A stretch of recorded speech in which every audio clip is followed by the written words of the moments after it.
posibilidad, ng tagumpay o kabiguan, ng ligaya o lungkot. Kaya marapat lamang na tanggapin si Jesus bilang tagapagligtas at Panginoon. At matapos yun ay panariwain ang katapatan at paglapit sa Kanya bawat araw o day by day. Ang day by day ay naglalayong umalalay sa pang-araw-araw na pamumuhay. Narito po si Kuya Ed Lapis sa mensaheng pinamagatang Kahit Walang Thank You.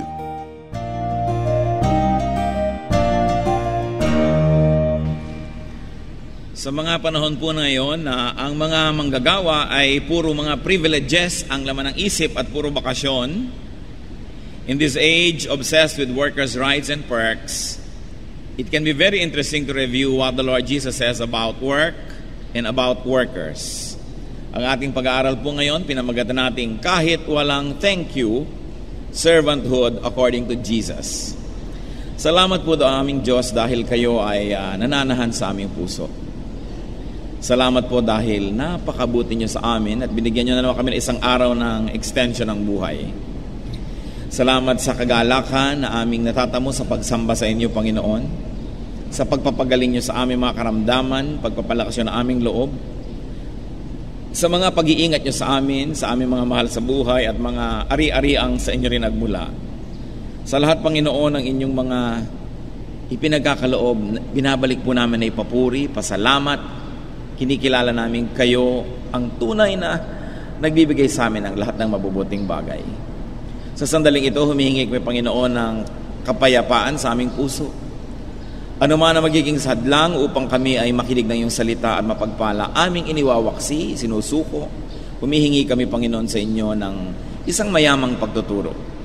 Magpapayaman ng aming isip, magpapalawak ng aming pangunawa, magpapalalim ng ugat ng aming pananalig, at magbibigay ng mga bunga ng mga mabubuting gawa.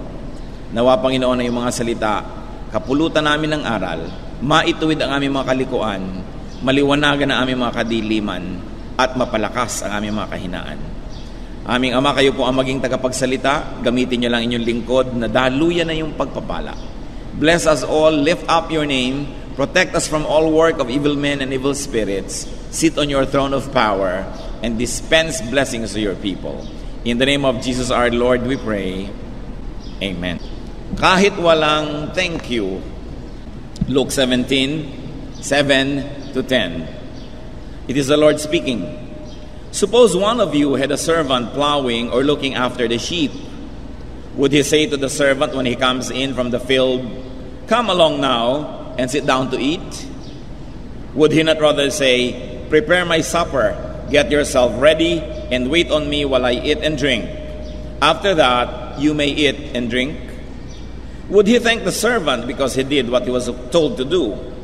So you also, when you have done everything that you were told to do, should say, "We are unworthy servants. We have only done our duty." Isa pong nakakapagpaliwanag na katuruan mula sa Panginoon.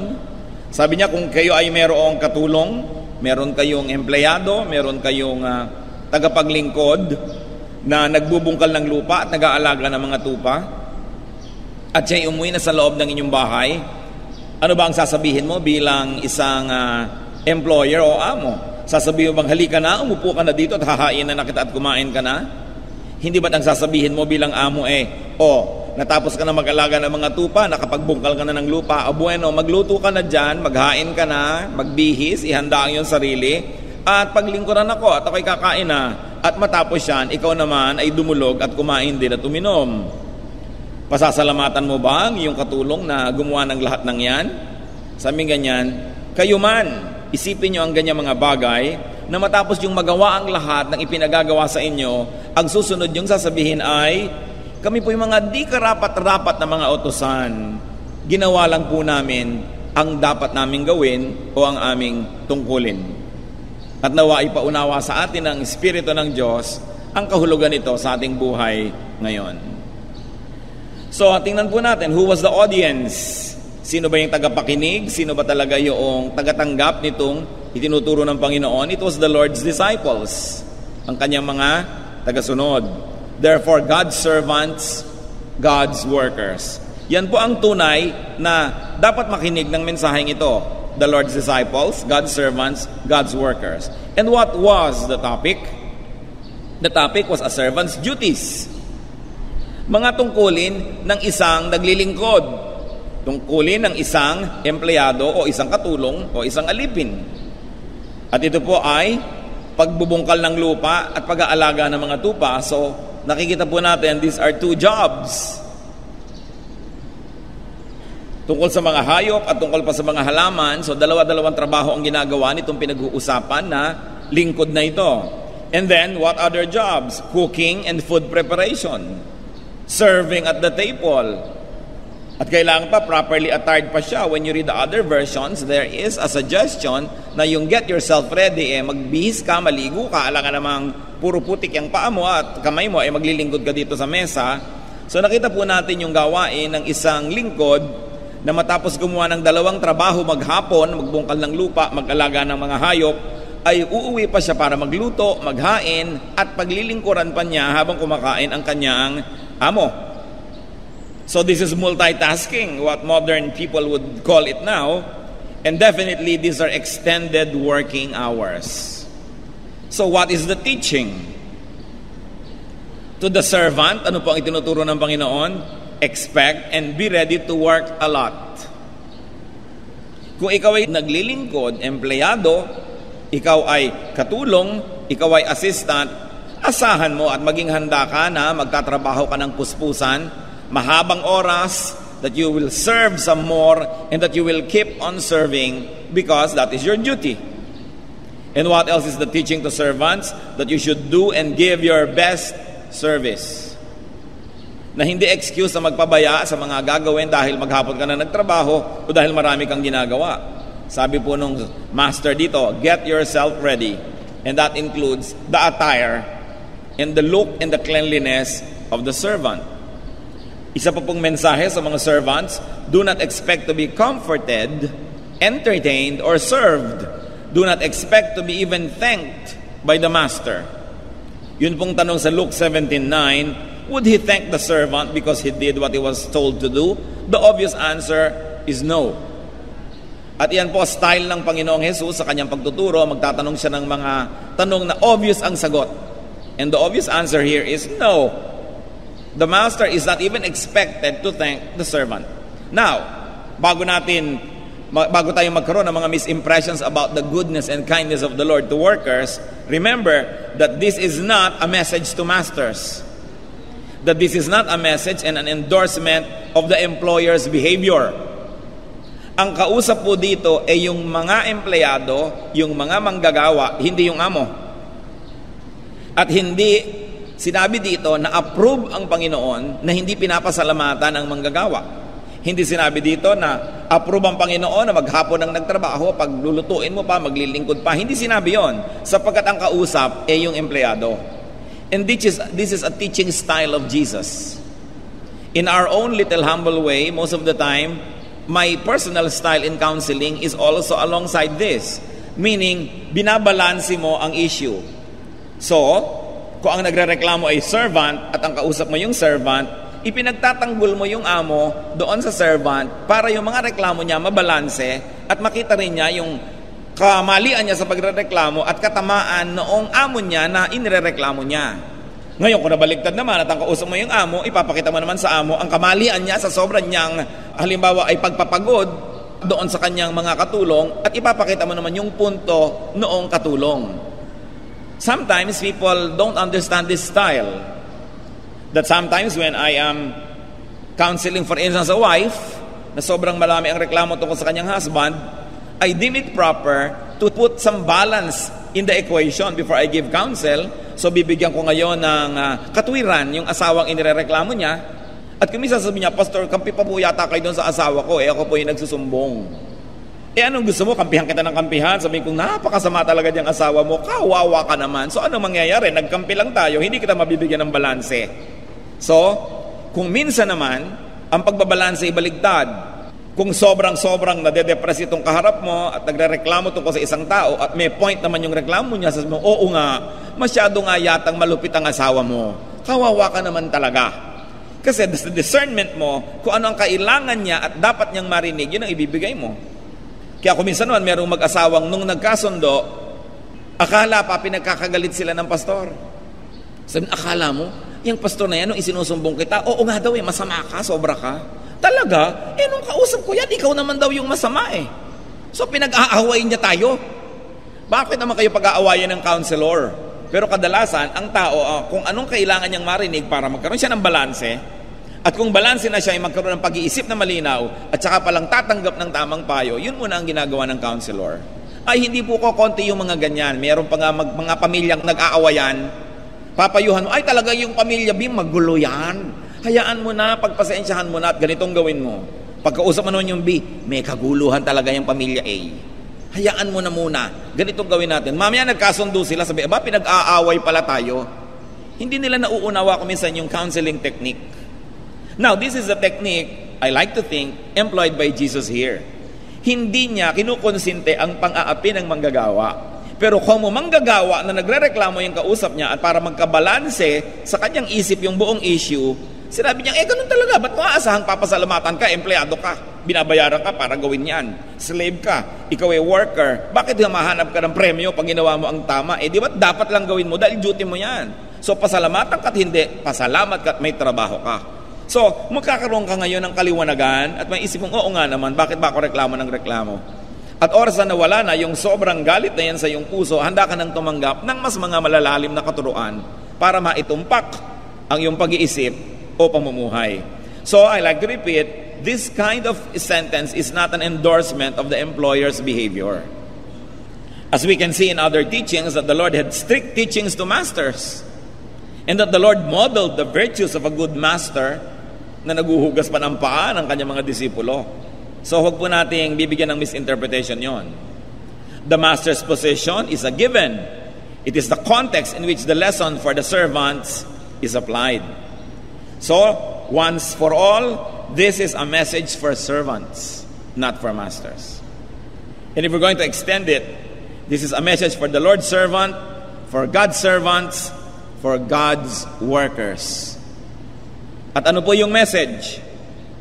Kung kayo po'y worker ng Diyos, meron kayong ginagawang paglilingkod, pagtatrabaho sa kanyang ubasan, sa kanyang halamanan, sa kanyang church, sa kanyang misyon, do not expect to be comforted, na kayo'y lagi na lang pinagiginhawa.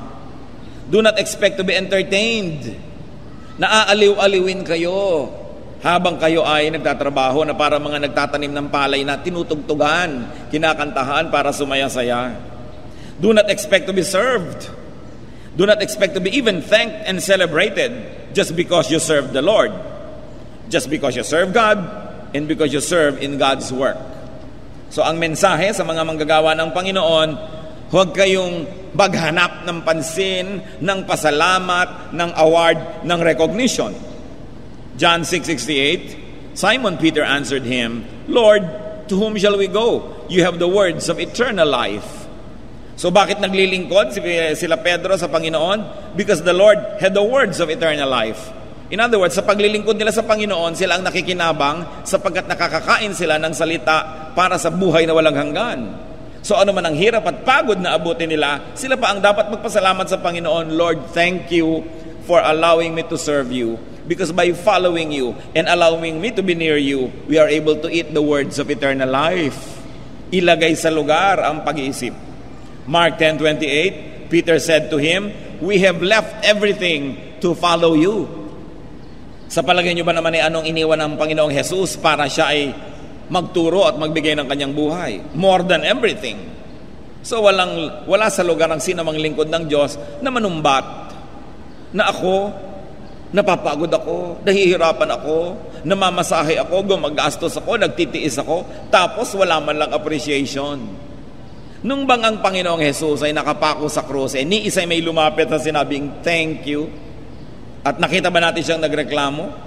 Ipinapako nga siya at nananalangin. Ang ipinapanalangin ay hindi ang sarili, kundi pati yung mga nagpaparusa sa kanya. Sabi, Father, forgive them, for they know not what they do. So the Lord has given us an example of servanthood. Pagka marami po tayong inaasahan na award, commendation, a pat in the back, malamang tayo'y mabigo at sumama lang ang ating loob. Such expectations may only lead to disappointment. Paano kung hindi ka napansin at napasalamatan? Malungkot ka na sa iyong paglilingkod. Such expectations may only lead to self-depreciation and pity. Mamaliitin mo na ngayon na yung sarili, walang pumapansin sa akin, hindi siguro talaga ako kapansin-pansin, bali wala lang ang ginagawa ko, magdadramang bukid ka na ngayon, malulungkot ka na, mawawala na yung joy sa iyong service. In fact, kung medyo rebellious pa nga ang espiritu ng tao, such expectations may only lead to resentment. Maiinis sila doon sa kanilang principal kung sila ay teacher, sa kanilang choir director kung sila ay singer, maiinis sila sa pastor kung sila ay deacon o deaconess o whatever. Magkakaroon ng resentment dahil hindi sila nabibigyan ng pansin. Such expectations may only lead to disillusionment and therefore to falling away. Kaya yung mga ibang naglilingkod na wala ng gana, nainis, nagtampo, nawala na lang sa church. Dahil ang gusto, i-baby, i-appreciate, i-celebrate, bigyan ng spotlight, ng award, ng diploma, ng medalya, ng plaque of appreciation. Mabuti ng mabuti. Kung nangyayari, kung hindi. Kaya ang naglilingkod sa Diyos, dapat handa ang loob niya na walang makapuna at makapansin. Dahil alam niya na yun ay punang-puna at pansin na pansin ng Diyos. Hindi yung ang hinahanap mo lagi ay yung approval and praise of people. Kaya may mga donor na ang gusto pa ang may pagkalaki-laki pa yung na litrato yung cheque niya na kasing laki ng blackboard at iaabot na ganyan para kitang-kita, marami nag-appreciate. Hindi naman nagbibigay yun naghahanap yun ng papuri ng iba. Kaya yung mga iba magdodonate sa church ng silya. Gusto pa, pastor, pakilagay niyo po ang pangalan naming mag-asawa sa likod ng silya. Gusto pa pagka namin ibinigay ng mga libro sa mga workers, sabi pag itong librong ito ay bigay ni something that I really do. Para po sa akin, pagka kayo nag-donate, nagbigay, hindi na yun inyo, binigyan nyo na yun sa church, huwag yun ang ilaw-ilawin kung saan napunta at kung nakalagay ang pangalan nyo o hindi. Dahil ang sabi sa Bible, do not let your left hand know what your right hand is doing. At saka kung minsan napapansin mo sa isang tao na may tendency na maging hambog, maging mayabang, so hindi mo nalang binibigyan ng recognition dahil makukonsinti lang siya. Siyempre, meron naman mga taong gustong-gusto yung idodonate kahit na bulahin ka ng bulahin at di bali na, mag-donate ka lang, but not here. Kung ang hinahanap mo ma-recognize pa, maghanap ka na lang na ibang lugar, but not here.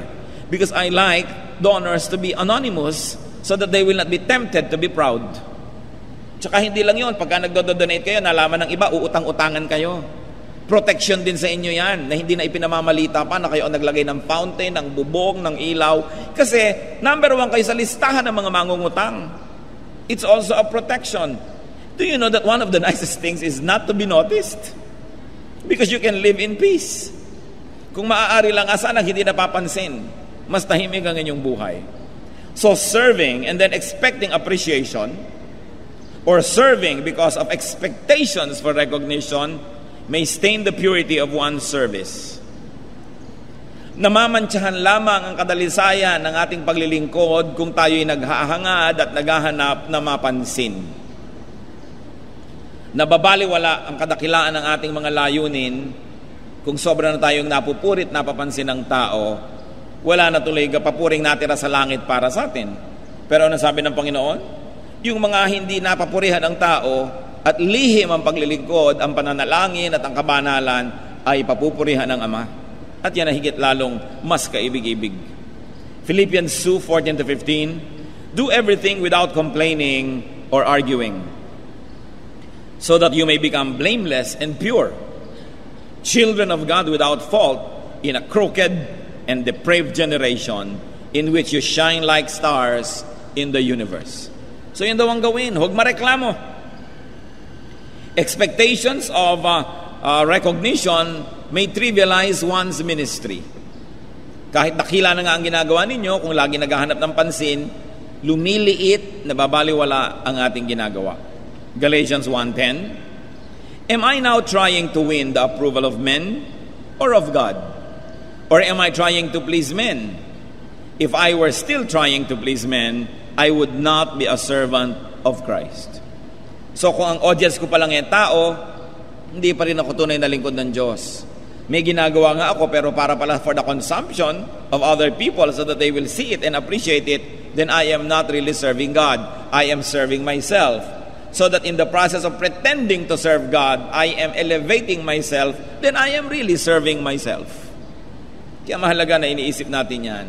Yung mga laging gustong ma-recognize, yung laging gustong siya ang abutan ng mic, may hawak na mic, merong spotlight, hindi yan naglilingkod sa Diyos. Yan ay naglilingkod sa tao lamang. Yung mga tao na pag nandyan ang lola nila o nanay nila o kamag-anak nila, kahit hindi sila nakalagay sa programang aakyat sa entablado, nakikiusap na paakyatin kahit sandali lang. So magsasabi lang po ako na isang hallelujah! At pagkatapos po, bababa na uli ako. Makita lang ko ng mga kamag-anak ko. There are many people who pretend to serve God but are actually making themselves popular among their relatives. And it is not hard to see. It is not hard to know. At hindi dapat tinotolerate ang ganyang mga kaartehan. So alam nyo po ang mga tapat na lingkod, pansinin mo't hindi, tuloy ang ginagawa.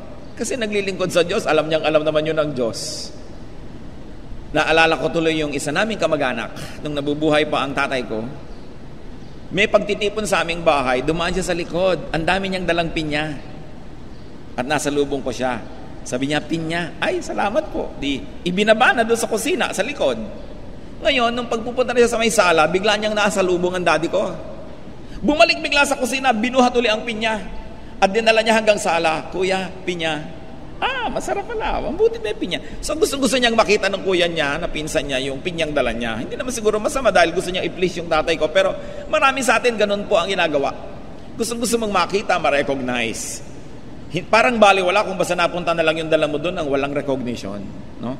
So, siguro sa mga ganyang social events, hindi yun masama. Pero sa paglilingkod sa Panginoon, the rules are different.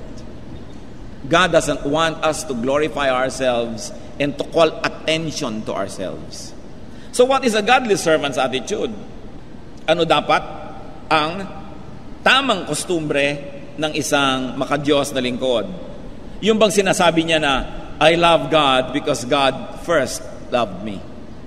Minamahal ko lang naman ng Diyos dahil nauna na siya magmahal sa akin. Nagsusukli-sukli lang ako pagamat hindi ko kayang bayaran ng buo. 1 John 4:19, we love because He first loved us. So huwag niyong isusumbat sa Diyos na kayo minamahal ko dahil nauna siyang nagmahal, nagsusukli lang tayo. Isa pa pong attitude dapat, you say, I serve the Lord because He first served me. Mark 10:45, for even the Son of Man did not come to be served, but to serve, and to give His life as a ransom for many. Kahit ano pong paglilingkod ang gawin nyo kapatid, para sa Panginoon, naunahan na kayo ni Jesus na paglingkuran. At hindi naman natin kayang lampasan yung paglilingkod niya, kaya hindi natin dapat isumbat ang mga mumunti nating ginagawa. At ang mga mumunti nating ibinibigay, bagamat yun na ang lahat-lahat sa atin, pero ang Panginoong Jesus, buhay niya ang ibinigay. Paano ka makakatindig kung yun ay yung sasalungatin at susumbatan? Dapat ang attitude natin, I give to God because God first gave to me. Wala pang tao, inihanda na ng Diyos ang planeta, ang mga halaman, ang mga tubig at lahat-lahat. So ano nga yun ang pwede mong isumbat na binibigay mo sa Diyos? John 3:16 lalo na, for God so loved the world that He gave His one and only Son, that whoever believes in Him shall not perish, but have eternal life. So anong ibibigay natin ang pwede nating isumbat? Another concept that we should always internalize, serving God, serving in God's work is my privilege. Isang malaki kong pribilehiyo, karangalan na ako'y itinuturing na lingkod ng Diyos. Dahil alam niyo mga kapatid, bakit pribilehiyo? Your only other choice ay maging lingkod ni Satanas. Ganon kasimple. Kung hindi kayo naglilingkod sa Diyos, naglilingkod tayo kay Satanas. So yung naglilingkod ka sa Diyos, pribilehiyo, salamat. Mapuri ka matindi, pasalamatan ka tindi. John 15:16, you did not choose me, but I chose you and appointed you to go and bear fruit. Fruit that will last. So kung naglilingkod pala tayo sa Panginoon ay siya ang unang pumili sa atin, at tayo'y tumugon lang sa kanyang pagpili at pagtawag, siya pa rin ang nauna, dapat pa rin tayong pasalamat. Pero ang unang munang tanong, bago natin isipin na privilege ang paglilingkod, naglilingkod na nga ba tayo? May paglilingkod na ba tayo sa Diyos? Dapat meron bago mapag-usapan ng mga bagay na ito. Because we were created to do good works, prepared in advance for us to do. Prepared by God before the foundations of the world. Hindi pa tayo isinisilang, itinakda na ng Diyos ang mga assignment natin na dapat gawin. Kaya dapat sa buhay na ito, hanapin yung assignment na yun at sundin para magkaroon ng tunay na kabuluhan ng buhay. Serving God, dapat attitude natin is my duty. And nobody is thanked for doing his duty. John 12:26, whoever serves me must follow me. And where I am, my servant also will be. Hayon na naman ang privilege. Kung minsan nakakabalita kayo, pambihira naman itong yaya, kasama pa ng amo, nagbakasyon sa London. Pambihira naman itong yaya, nakakasakay din sa eroplano dahil dala-dala ng amo. Siyempre, kung nasan yung amo mo, nandun ka. Kung ikaw'y mabuting lingkod, kung hindi ka mabuti, iiwan-iwanan ka siyempre. Dahil konsumisyon kang makita. Pero kung ikaw'y mabuti, lagi kang kasama ng iyong amo. Kung naglilingkod tayo sa Diyos, kung nasan siya, nandun tayo, hindi ba pribilehiyo yon? Kaya wala dapat na inireklamo ang sinuman. Importante, meron tayong service to God, and it is good and honest service, and where the master is, the servant will be. And we must never forget to always tell ourselves, serving God is my gain. Ako ang panalo dito. Ako ang nagwagi pag ako'y naglingkod sa Diyos. At lalong walang pumansin sa akin, mas malaki ang pagwawagi ko dahil Diyos na lang kaisa-isang papansin sa akin. At ibabawi niya yung mga hindi pumansin sa akin. How sweet! Sabi nga sa Matthew, pag napuri ka na ng tao, huwag ka nang mag-umasang pupurihin ka pa ng langit dahil napuri ka na, nakakota ka na. Pero yung walang pumuri sa'yo't pumansin, Diyos ang gagawa nun. Napakasarap. Ephesians 6:7-8, serve wholeheartedly as if you were serving the Lord, not men, because you know that the Lord will reward everyone for whatever good He does. So nakikita po natin kung minsan yung mga workers na nagbibitiw sa kanilang mga gawain dahil may mga hinanakit, sama ng loob, hindi sila napansin, hindi sila nabayaran ng gusto according to their estimation of the cost of their talent. Pero sabi, hindi taong pinaglilingkuran natin. Bagamat may mga tao kuminsan dyan na organizationally mukhang sila ang nag-check, sila ang dapat na mag-approve. Pero hindi, dahil sa likod ng mga taong yan, naroon pa rin ang Diyos. Dahil ang Diyos naman ang nasa kaitais-taasan ng lahat ng mga authority. Kaya dapat nalalampasan natin yung tao, tinitingnan natin. We are serving God, not men. And what is a godly servant's attitude? You say that in serving God, I will not expect to be paid. Why will I not expect? Dahil nagsusukli-sukli lang ako sa Panginoon. Nauna na siyang nagbigay sa akin ng tambak-tambak. Kung ano man ang ibigay kong paglilingkod, sinusukli-suklian ko lang. Pahihingi pa ako ng bayad. Di ako na naman lalong lumubog sa utang. Kaya hindi ka na nag-expect dapat yan. Ngayon kung nabigyan ka, naabutan ka, salamat. Huwag ka na masyado matuos. Dahil hindi ka naman tinutuosan ng Diyos. At pag tinuusan tayo ng Diyos, my goodness, can you utter a single word before God? In serving God, make yourself, sasabihin natin, I will not make myself a burden to my fellow servants. Bakit? Dahil pare-pareho lang kaming naglilingkod. Mga kapatid, kung minsan may mga workers, tutulong pa raw, pero yun na lang pag-assiste mo sa kanya at pag-ayuda mo sa kanya, isang malaki ng ministry. Sa katunayan nga, just an example, nagkaroon tayo ng isang malaking event para sa buong kalaganapan, for everybody, hindi lang para sa church natin, for everybody. That means tayo ang taya. Halimbawa, meron tayong mga pistang Kristiyano na napakaraming gawain, napakaraming gastos, tayo ang taya. Tapos all the other churches just come, makikisaya, makikilaro, makikikanta, pero wala silang mga pananagutan. Pagka uwian na, tayo na magliligpit. Ilang araw bago mag-event, tayo yung naghahanda, tayo yung taya. Okay? So sa kanya mga event, kumisan may mga iniimbita tayong kakanta, tutugtog, sasayaw. At meron pang nag-i-expect na pag dumating sila, dapat patugtugin ng mga trumpeta, bigyan sila ng magandang dressing room, bigyan sila ng mga ganito, pakainin sila. Samantalang pare-pareho lang naman tayo naglilingkod sa Diyos. Bakit tayong naglilingkod, kailangan bayaran pa sila para makipaglingkod sa atin sa Diyos? Pero ginagawa natin yon. So mga kapatid, kung kayo'y teacher at walang blackboard, bring your own blackboard. Walang chalk, magdala kayo ng chalk nyo. Eto na ako, magtuturo na ako, walang chalk, walang classroom, walang ilaw. Dahil pare-pareho lang tayo naglilingkod. So kung anong kulang, gawan mo ng paraan. Huwag mong gawin ang sarili mong pabigat pa doon sa ibang naglilingkod na pag sunod-sunod lang sa'yo at pag-assist lang sa'yo, isa ng malaking trabaho. Ang sabi sa 2 Thessalonians 3:7-8, we were not idle when we were with you. On the contrary, we worked night and day, laboring and toiling, so that we would not be a burden to any of you. Not just because you are serving, you will already expect a lot of assistance and a lot of support. Dahil kung kulang nga yung church, kung kulang yung organisasyon, kaya ka nga nandyan para punan mo yon. Ano ka ba, bisita o anak ng Diyos? At kung ikay anak din ng Diyos, pag malasakitan ng gawain, stand in the gap, kung anong kulang, punan, at huwag maghanap ng recognition. In serving God, you say, I will not expect appreciation from the people I serve. Alam nyo kasi, kung ang hahanapin nyo appreciation, mabibigo lang kayo. Nakita nyo po yung 10 ketongin na pinagaling ng Panginoon. Ilan ang bumalik para magpasalamat? 1 out of 10. So kung kayo kakanta at ine-expect yung pagkakaguluhan kayo pagkataas na bless ako sa'yo, na bless, ay huwag na kayong kumanta dahil baka hindi kayo puntahan, magbigti lang kayo.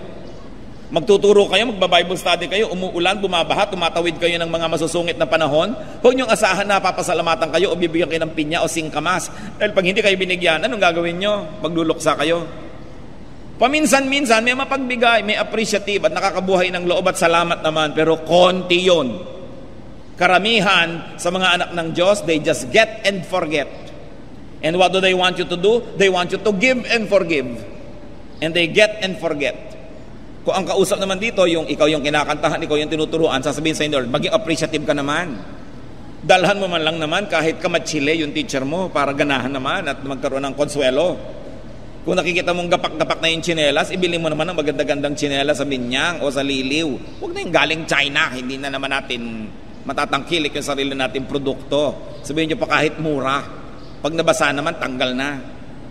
So, sabihin nyo, itong teacher ko na to sa Sunday school, nadalang ko na ba kahit kailan man lamang ng isang milon o isang pakwan o isang house and lot, nabigyan ko man lang kaya ito? Itong singer na ito natin kumakanta, nabe-bless ako, naabutan ko na ba man lang ito kahit isang butong pakwan o isang tulyang walang laman? Ang mga tao kasi, na-bless ako, abay, maging blessing ka rin naman sa iba. Tanggap ka na lang ng tanggap, di ba nakakahiya yun? Papasok ka sa sinihan para manood ng horror na nakakatakot, magbabayad ka. Tapos pupunta ka sa church para kantahan, awitan, ipanalangin, turuan. Tapos TY, nagbubulag-bulagan pag dumadaan yung basket. Kakahiya. Tanungin nyo ang katabi nyo, ikaw ba yan? Hindi ka marunong magpasalamat, hindi ka marunong mag-appreciate. We should be appreciative. It's important. Sabi sa Bible, those who are taught should share all good things with those who teach them. And it's a teaching in the Bible. Huwag natin gayahin yung 9 na ketongin na baliwala na sa kanila, umuwi na lang basta matapos gumaling. Kailangan tayo appreciative. But remember, ang kausap dito, yung servant na sabing, huwag ka mag-expect. Para pag binigyan ka, surprise. At hindi ka binigyan, hindi ka naalala, di okay lang, hindi ka nagtatampo. So, I will not expect appreciation from the people I serve. It is important. 1 Corinthians 9:18, what then is my reward? Just this, that in preaching the gospel I may offer it free of charge, and so not make use of my rights in preaching it. Yon ang reward. Sabi niya, yung nakapaglingkod ako, reward na yon. Kahit walang thank you. Let me be emphatic, this is for the servant, not for the served, not for the fellow worker. Kung tayo naman ang kinakausap ni Lord, tiyak natuturuan tayo maging appreciative, generous, and kind. Ang itinuturo dito ay attitude ng servant or worker, hindi behavior ng tinuturuan, ng pinaglilingkuran, o ng tinatawag na client. So do good without expectations of personal gain, and your heart will not be offended or crushed or hurt when people do not appreciate you. Christian, do good for the sake of doing good. Because if you did it, it would have been worth it. Luke 17:10, anong sabi doon? We are unworthy servants. We have only done our duty. So dapat ito po ang motto ng lahat ng mga naglilingkod sa Diyos. Luke 17:10, tandaan nyo. Sabihin nyo, we are unworthy servants. We only did our duty. Kahit walang thank you, happy na kami. Because doing good is an end by itself. Sa katunayan po, when you do good, you only complete the cycle. Why?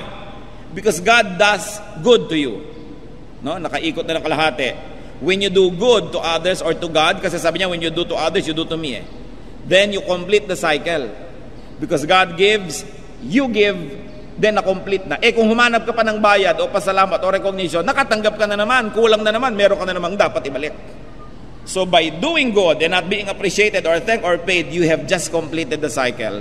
When you receive for doing it, may utang ka na naman. Mahalagang yan ay iunawain. So, ang tanong ko po mga kapatid, meron ba sa atin dito na may mga tampo, mga hinanakit, sama ng loob, dahil hindi sila napapasalamatan? Maaaring ng church o ng pamilya o ng kaibigan, ng sino man naggunawa nyo ng mabuti? Alisin nyo sa inyong bokabularyo yan at hubarin sa inyong puso. Dahil hindi kaibig-ibig sa tingin ng Diyos na gumawa kayo ng mabuti tapos naghahanap kayo ng recognition. Sapagkat ang paggawa ng mabuti, yun pa lang sapat na. Aming Diyos, humihingi kami ng susuri ninyo. Meron po ba sa amin ngayon na may inaalaga ang sama ng loob dahil iniisip, hindi napapansin, hindi napapasalamatan, hindi nare-recognize? Ituro mo sa amin, Panginoon, yung higit na malalim na uri ng pagbibigay, pagpaparaya, pagsasakripisyo, yung hindi naghihintay ng kapalit.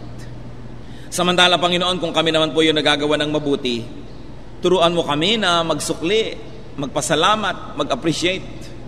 At kung kami ang gumagawa ng mabuti, huwag na naming intayin ito.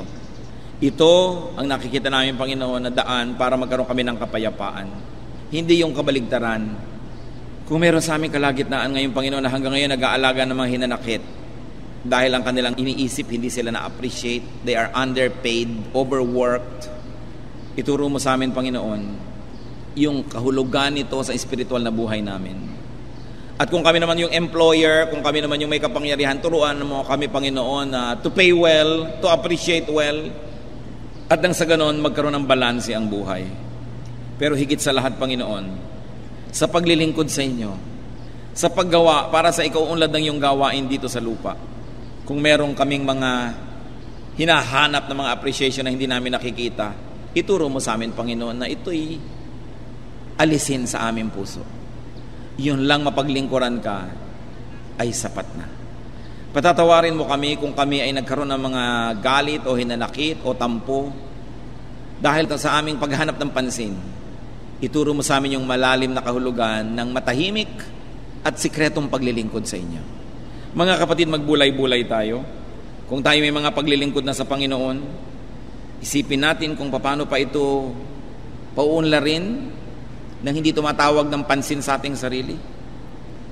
Isipin din natin kung tayo'y nagkukulang sa ating kapwa sa pagbibigay sa kanila ng encouragement, ng pasalamat.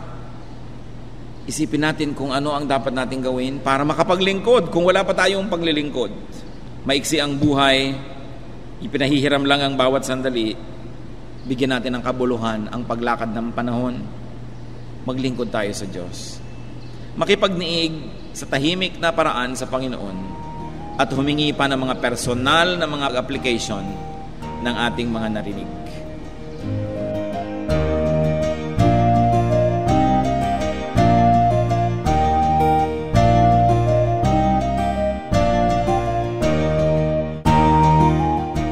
Ang katatapos pong mensahe ni Kuya Ed Lapiz ay pinamagatang Kahit Walang Thank You.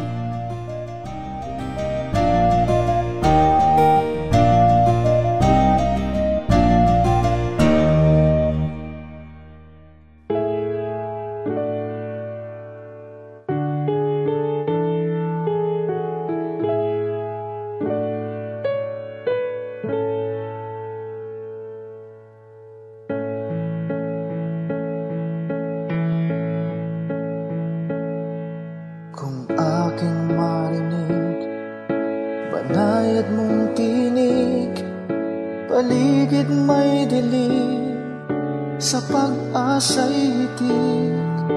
At kung sa panahon man ng kasiyahan, walang pagkalimot, dalay pasalamat.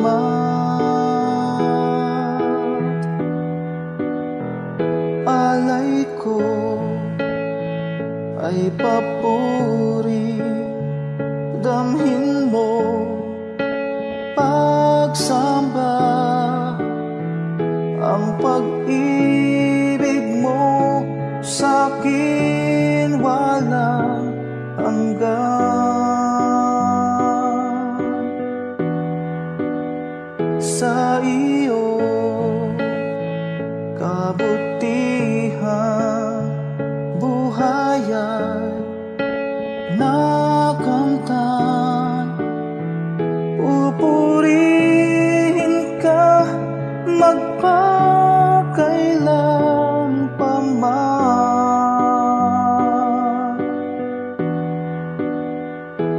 aking Diyos.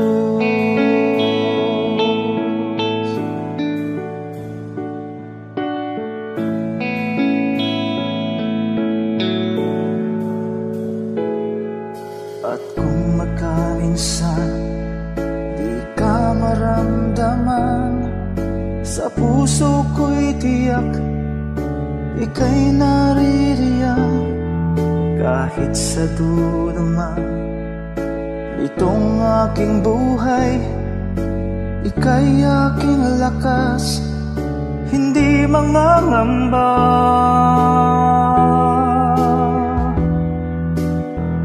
Alay ko ay papuri, damhin mo pagsamba, ang pag-ibig mo sa'kin walang hanggan. Sa iyo kabutihan, buhay ay nakamtan. Pupurihin ka magpakailan pa man, aking Diyos.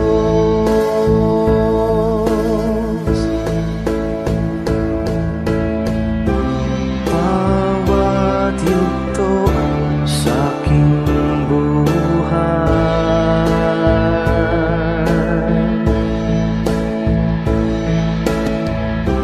laging laan iyong gabay.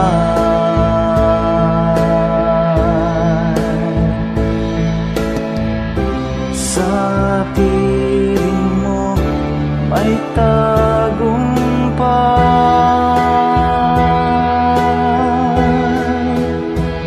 Alay ko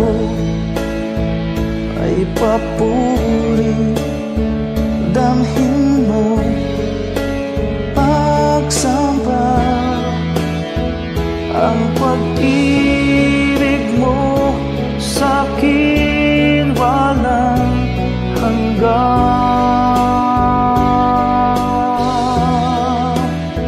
Sa iyo kabutihan, buhay ay nakamtan. Pupurihin ka magpakailan pa man,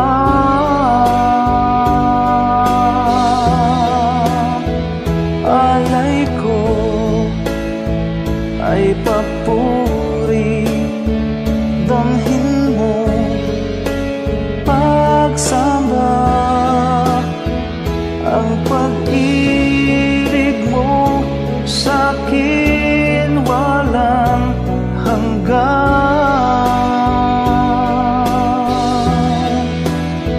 Sa iyo kabutihan, buhay ay nakamtan.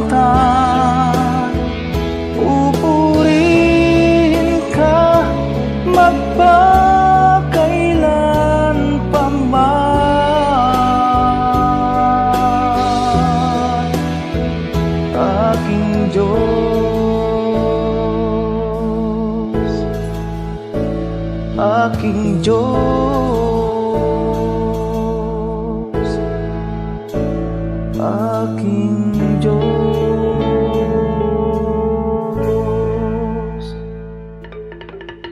Dumako po tayo sa mga hiyas ng bayan, mga kayamanan po ng ating lahi, ng ating lipi na maaari nating pagyamanin, kilalanin at itampok.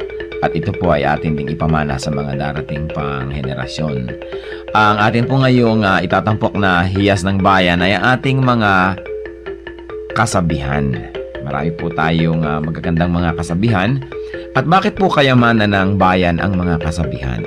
Sapagkat ito po ay mga karunungan na naipon, sinala, niliglig, binuo ng panahon.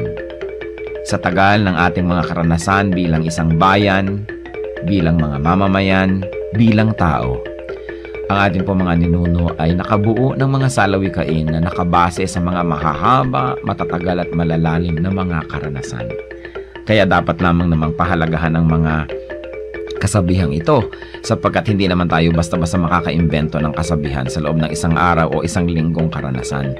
Kailangan po ang mahabang pag-oobserba sa buhay, pagdidili-dili at pagkatapos po ay pagbubukas ng isip. Ang atin pong kasabihan na itatampok sa araw na ito ay galing sa Katagalugan. Ang kahoy na likot baluktot, hutukin hanggang malambot. Kung lumaki at tumayog, mahirap na ang paghutok. Talaga nga naman po, tamang-tama. At ito po ay galing sa UP Cultural Dictionary for Filipinos ni Thelma B. Quintanar at mga kasama. Uulitin ko po ang kasabihang ito. Ang kahoy na likot baluktot, hutukin hanggang malambot. Kung lumaki at tumayog, mahirap na ang paghutok. At siyempre, ito po ay hindi naman talaga tungkol sa mga kahoy ang pinag-uusapan. Bagamat napakaganda po nung nakikita natin dito na imagery, yung kahoy nga naman na puno habang maliit pa lang at malambot pa ang mga sanga at malambot pa ang katawan at medyo likuyan o baluktot o kung saan-saan pumupunta kayang-kaya pa nating hutukin, lagyan ng suhay at iurong dito o kaya ay patigasin sa ganong patungong direksyon. Subalit kung yan ay malaking-malaki na at punong-puno na, hindi na natin yan pwedeng maiba dahil matigas na at mataas na, baka hindi pa natin maabot. At ito po naman siyempre yung metaphor na ito ay may kinalaman sa pagpapalaki ng mga bata, sa paghubog ng kaisipan, sa paghubog ng mga paniniwala at mga pagpapahalaga. Napakahalaga ang pagtuturo sa bata ng mga konsepto ng tama at mali, ng maganda at ng mga hindi maganda, habang ang tao ay bata pa, habang ang kanyang isip ay mura pa, at habang siya ay masunurin pa, habang siya ay dependent pa at umaasa pa sa kanyang mga magulang o sa mga matatanda, habang siya ay teachable and impressionable, ay kailangan na dumating tayo sa talagang masusi at seryosong pagtuturo. Napakahalaga na turuan ng mga bata sa tamang panahon. Huwag po nating ipaurong-urong ang pagtuturo sa mga bata. Pag kami mga itinatanong, huwag natin sabihin, bata ka pa, hindi mo pa malalaman yan, saka na, pagtanda mo na. O kaya, ano ba, kabata-bata mo, ang dami mong tanong, malalaman mo rin yan pagtanda mo. Kailangan po maingat tayo sa pagsagot sa mga tanong, ibigay po natin ang mga sagot na tumpak at tama, at itrato natin ang mga bata na parang matanda kung ating kausap, igalang din natin sila, at bigyan natin ng mga tamang paliwanag. Tandaan po natin ang pagbabantay, ang pagtuturo, ang paghuhutok sa mga mumunting mga bata. Yan po ay magkakaroon ng panghabang buhay na epekto sa kanilang buhay. Kaya isa pong mahalaga na paalala rin sa ating mga magulang, bigyan natin ng oras ang ating mga anak, bigyan natin ng panahon na mahutok yan sa tama, sapagkat kapag malaki na, mahirap na po yan na ibahin pa. Kaya ilapit natin sa Panginoon habang maaga, palakihin natin ang may takot sa Diyos, palakihin natin na kasama ay mga mananampalataya, nadidinig ang salita ng Diyos, mga Kristiyanong awitin, at nang sa gayon, ang batang ito ay lumaking nasa tamang direksyon. Sabi rin po yan sa Bible, train up a child in the way he should go, and when he is old, he will not depart from it. Meron po tayong equivalent niyan sa ating pong kultura, sa ating mga kasabihan. At yan po ang hiyas ng ating bayan ngayon, kasabihang, ang kahoy na likot baluktot, hutukin hanggang malambot, kung lumaki at tumayog, mahirap na ang paghutok.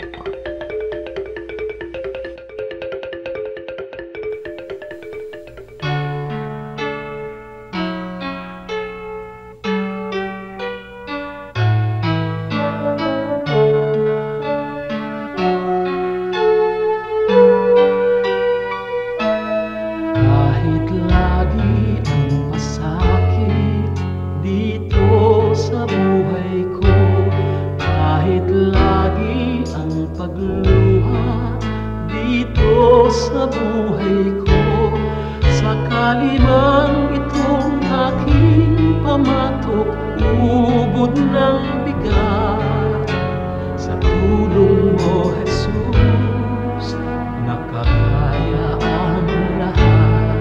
Kung sakaling ang ligaya'y di pa natagpuan, kung sakaling ang ginhawa'y di pa nakakamtan, sa piling mo, Jesus, ako ay lagi nang nakatanaw sa langit mong laan, di na mamamanglaw. Pagtitiis ang kailangan kong mabatid, kaya't ikaw, Panginoon, ang aking tutularan. Pagtitiis ang kailangan kong mabatid, ang buhay ko ay lalago kung mayroong pagtitiis.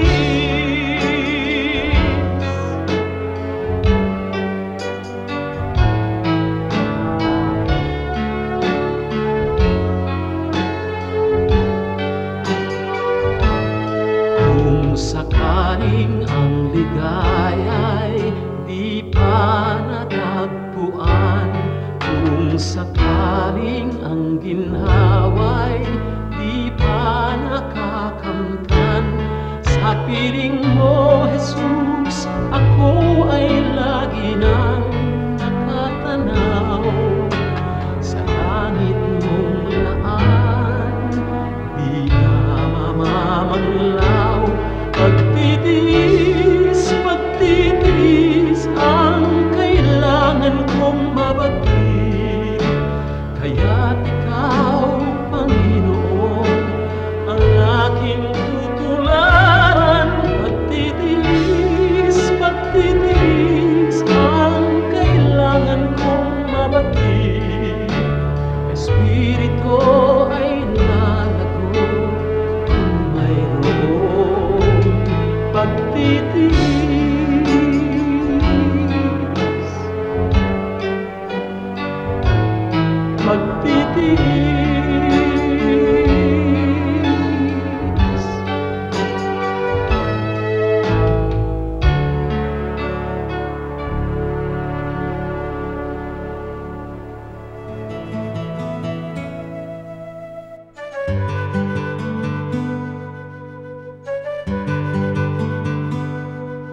Bakit ang mga Pilipino hindi humihiwalay sa pamilya kahit may asawa na? Siguro may economics involved kasi hindi naman lahat ng tao nakaka-afford humiwalay. Pero kahit na nga nakahiwalay pa rin yan, madalas nandun pa rin sa magulang. Kasi gusto nga natin sama-sama. Ito ba mga malalaking bahay, yung master bedroom, nandun din yung mga anak, doon din nanonood ng TV, doon din nakikipagtumpukan sa mga magulang nila at madalas doon din natutulog kahit may mga sariling kwarto. Kasi tayo, we thrive in each other's company. We love to be surrounded by people. At kasama na dyan yung kahit may asawa na nandun pa kasi gusto ng mga lola, yung apo nila nandun. Gusto lang nakikita yung mga mahal nila sa buhay. At lalo kung tumatanda na yung mga magulang natin, gusto rin natin naalagaan sila.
Oras na po para pansamantalang magpaalam ang programang Day by Day.